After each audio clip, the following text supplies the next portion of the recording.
এবং সালাম এবং অভিনন্দন জানাবো। ক্যানিংয়ের এই স্টেডিয়াম আমার কাছে নতুন কিছু নয়। ক্যানিংয়ের এই স্টেডিয়ামে আমি বরাবর এসেছি। আমার এবার বাসন্তীতে যাওয়ার কথা ছিল মিটিং করার জন্য। অভিষেক বলল, দিদি তুমি বাসন্তীতে যাও, আমি ক্যানিংয়ে যাব। আমি ওকে বললাম ঠিক আছে। তারপরে তো আপনারা বুঝতে পারছেন কদিন ধরে কি বৃষ্টি হচ্ছে, একদিকে রোদ অন্যদিকে বৃষ্টি। আমাদের কাছে খবর ছিল আজ থেকেই দুর্যোগ থাকবে। মিটিংগুলো ছিল 2, 3, 4টে। সকালবেলায় 10টায় মিটিং করে দিয়েছি। 9টার মধ্যে রেডি হয়ে বেরিয়ে সাগরের মিটিং, রায়দিঘির মিটিং করে এলাম। তারপরে এখানে যখন আসছিলাম আকাশে দেখছি চারিপাশটা মেঘ করে আছে, গুমোটো মেঘ, একেবারে জল ভরা মেঘ, যেন যখন তখন। আর বিদ্যুৎ চমকাচ্ছে, দেখানো যাচ্ছে বিদ্যুৎ চমকাচ্ছে, মেঘ জমে আছে, জল ভরা মেঘ, যখন তখন বৃষ্টি হবে। এই অবস্থায় পাশ কাটিয়ে আমরা কোনো রকম আপনাদের এখানে আরও 2টো সভা করে এসেছি। আসতে যে পেরেছি এটা বলতে পারেন মানুষের অনেক আশীর্বাদ, মানুষের অনেক শুভকামনা, মানুষের অনেক দোয়া, মা বোনেদের অনেক শুভেচ্ছা। আমি বেশি কথা বলবো না। ফ্রাইডে এমনিতেই জুম্মাবারের দিন, আপনারা সংখ্যালঘুরা জুম্মাবারে জুম্মা করতে যান। আমি নিজেও সন্তোষী মাতার উপোস করি, কাজে সন্তোষী মাতার আমি করি শুক্রবার দিনটা। অনেকে শিবদেবের পুজোও করেন, মা দুর্গার পুজোও করেন। আবার এই বছরটা তো জ্যৈষ্ঠী মাসের জয় মঙ্গলবার আছে। যারা করেন, যারা মানেন। হিন্দুদের একটা রীতি আছে, মুসলিমদের একটা আছে, শিখদের একটা আছে, খ্রিস্টানদের একটা আছে, তপশিলীদের একটা আছে। আমার তো এ মাসে 2 দিন করে যাবে। একটা জয় মঙ্গলবার ছোট্টবেলা থেকে করে এসছি। জ্যৈষ্ঠী মাসে সব মঙ্গলবার জয় মঙ্গলবার, আর আমার করতে ভালোই লাগে, এটা কোনো অসুবিধে নেই। আর সন্তোষী মাতাও করতে হয়। আর যখন রমজান মাস হয় আমার দুটোই একসাথে হয়ে যায়। আর ববিদের সাথে আমি যখন রোজা ভাঙতে যাই ওদের সাথে, তখন আমি ববির বউকে বলি একটু ছোলা সেদ্ধ করে নিয়ে আসবি, আমি ওই রমজানের ওখানে বসে ওইটুকু খেয়ে নিই। তার কারণ হচ্ছে আমার 2টো কাজ একসাথেই হয়ে যায়। আমি আপনাদের সকলকে বলি, ক্যানিং বাসন্তী থেকে শুরু করে কুলতলি থেকে শুরু করে আমার সকল মানুষ, প্রতিমা মণ্ডল যিনি আপনাদের প্রার্থী, ও খুব লড়াই করে। শুধু লড়াই করে না, অনেক মারও খায়। এনআরসি নিয়ে আসামে যখন খুব আন্দোলন হয়েছিল, ও কাকুলি মমতাওয়ালা ঠাকুর, মতুয়া ঠাকুরের খুব মার খেয়েছিল। তারপরে ধরুন আসাম নিয়ে এনআরসিতে, আবার উত্তরপ্রদেশে যখন হাতরাস হয়েছিল ওদের পাঠিয়েছিলাম, ওরা অনেক মার খেয়েছিল। দিল্লিতে এনআরসি নিয়ে যখন গণ্ডগোল হলো, দাঙ্গা হলো, কত মানুষকে মারা হলো, ওরা কিন্তু গিয়েছিল। আমি মেয়েদের পাঠাই এবং তাদের কিন্তু অনেক লড়াই করতে হয়। আমি তাই সর্বপ্রথম আমার দলের প্রার্থী প্রতিমা মণ্ডলকে 2 নম্বর চিহ্ন অর্থাৎ ভিক্টরি চিহ্ন, তাকে ভোট দিয়ে জয়যুক্ত করার জন্য আবেদন জানাচ্ছি। এই কারণে যে কাজ করে তাকে কাজ করার সুযোগ দেওয়া উচিত, এবং ও সিরিয়াসলি পার্লামেন্ট করে, সিরিয়াসলি দলের কাজ করে, দলের প্রতি আনুগত্যের কোনো একটুও খামতি নেই। সেই জন্যেই ওকে আমরা দল থেকে মনোনয়ন দিয়েছি। এই কারণে আমার এখানে এমএলএরাও যারা আছেন, জেলা পরিষদ, পঞ্চায়েত, গ্রাম সভা, ব্লকেরও যারা আছেন, সবটাই আপনাদের আশীর্বাদ। আপনাদের আশীর্বাদ, শুভকামনা না থাকলে, দোয়া না থাকলে এই জিনিস হতে পারত না। আজকে কিছু বলবার আগে আমি বলি, মোদি বাবুর রাজত্বে সারা ভারতবর্ষটা একটা জেলখানা হয়ে গেছে। মানুষের বাঁচার অধিকার নেই।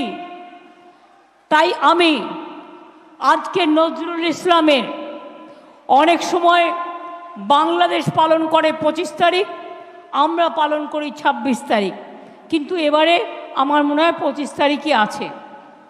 জন্মদিন যারা বিশ্ব নেতা হয়, যারা বিশ্ব মনীষী হয়, তাদের কোনো পার্টিকুলার দিন জন্মদিন হয় না।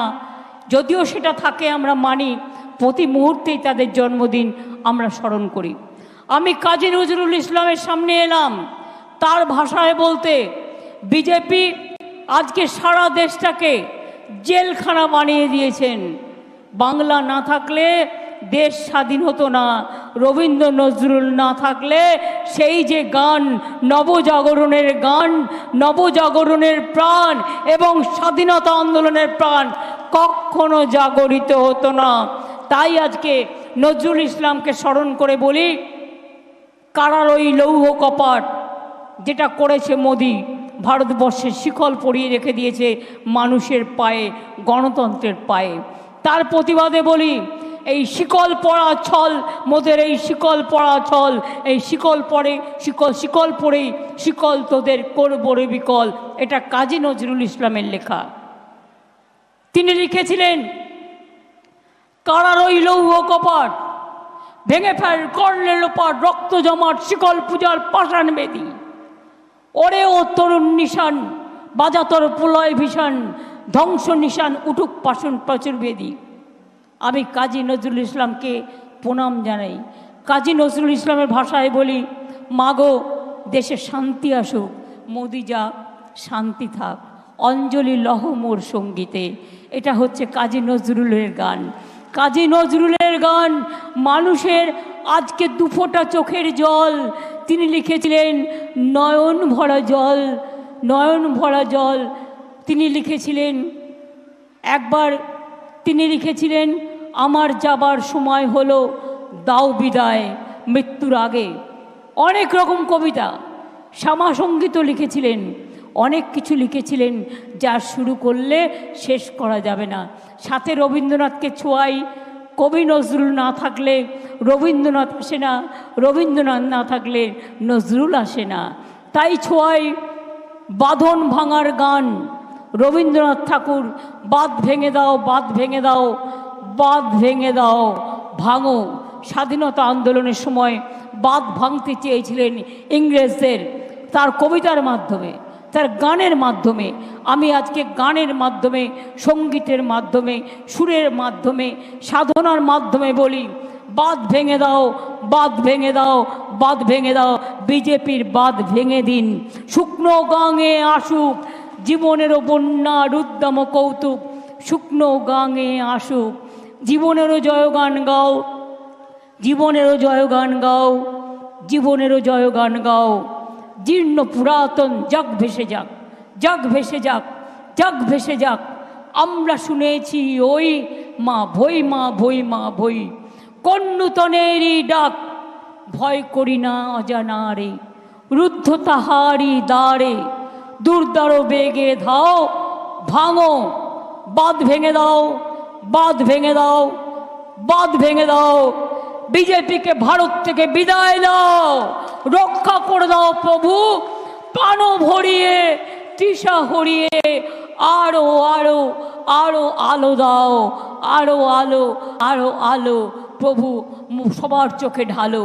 মনে রাখবেন, আজকে যা চলছে রবীন্দ্রনাথ ঠাকুরের ভাষায়, অন্ধকারের উৎস হতে উচ্চারিত আলো, সকল দ্বন্দ্ব বিরোধ মাঝে জাগ্রত যে ভালো, সেই তো তোমার ভালো।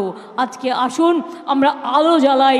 আমরা রবীন্দ্র নজরুলের দেশের মানুষ, আমরা আলো জ্বালাই, আমরা দেশকে আলো জ্বালাই, আমরা দেশকে প্রদীপ জ্বালাই, আমরা দেশকে দোয়া করি, আমরা দেশের কাছে প্রার্থনা করি, আমরা ঈশ্বরের কাছে প্রার্থনা করি, মোদি যাক, দেশ থাক, দাঙ্গা যাক, শান্তি থাক,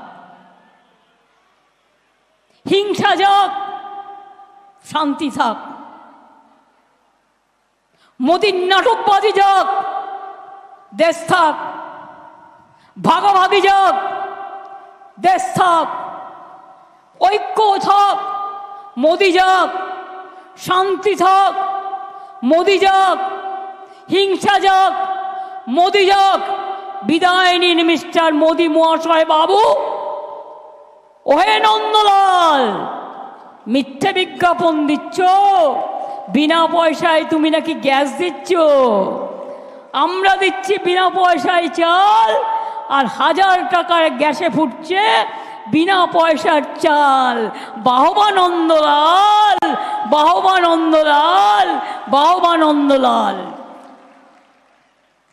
ছবি দেখাচ্ছ, আমার ঘর বানিয়ে দিয়েছেন, নো গ্যারেন্টি বাবু, সব মিথ্যে। তার বাড়ি গিয়ে দেখুন সেটা খুবড়িতে থাকে। বলছে বিনা পয়সায় গ্যাস দিয়েছি। কেউ পেয়েছেন? পেয়েছেন আপনারা? যদি পেয়ে থাকেন বলুন হ্যাঁ পেয়েছি, আমার কোনো আপত্তি নেই। পেয়েছেন? তাহলে মোদিকে ভোট দেবেন। তাহলে গ্যাস না পেলে যদি বলে গ্যাস দিয়েছি, তার মানে এটা কত বড় গ্যাস বেলুন? এটা বড় গ্যাস বেলুনের থেকেও গ্যাস। বিজেপির গ্যারেন্টি 420।